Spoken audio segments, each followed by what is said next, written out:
I would like to discuss the cue that I commonly use, which is to jump.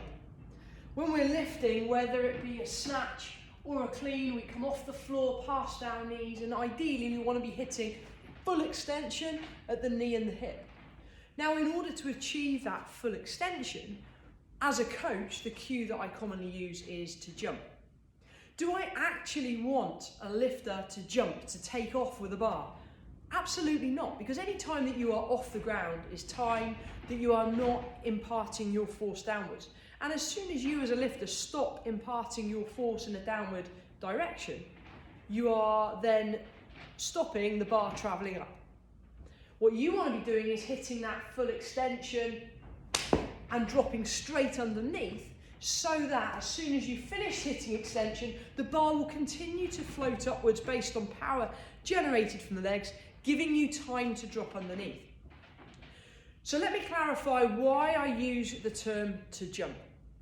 I use that term predominantly with lifters with less experience who are maybe lacking in the extension. So if I use the cue jump and they take me literally, then I'm expecting to see full extension at the hip and knee. When lifting, we often see lifters get to here, they're trying to use the upper body too much, and as soon as the arms bend, the power ends.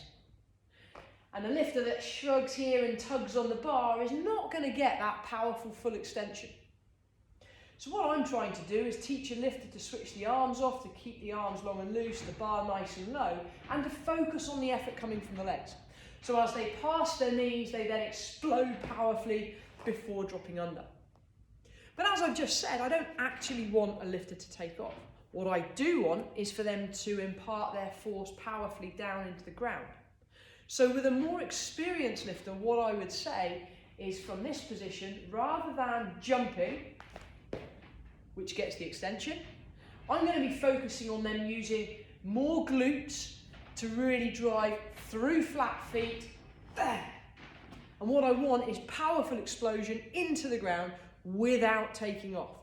The aim is to hit that full extension there and drop or into a receiving position, whether it be snatch or clean. So instead of the cue jump with a more experienced lifter, I'm going to focus on getting quads and glutes activated together.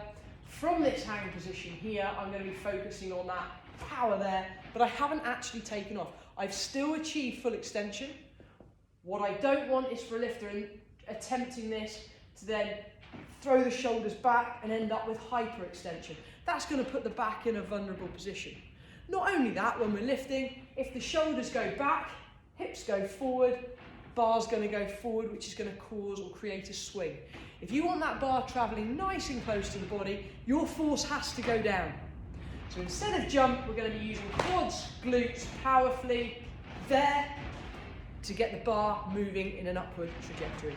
So look, the cue that I use, jump, is purely to get that full extension, to get a lifter trying to extend, trying to use the legs, and if you think jump, the chances are the lift is going to be more explosive.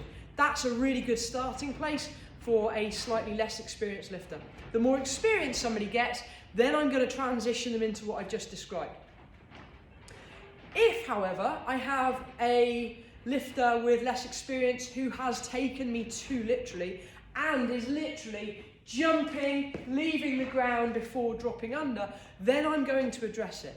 In that case, I'm going to talk to that lifter about, yes, hitting full extension, but with less effort. I don't want them to jump there and go under.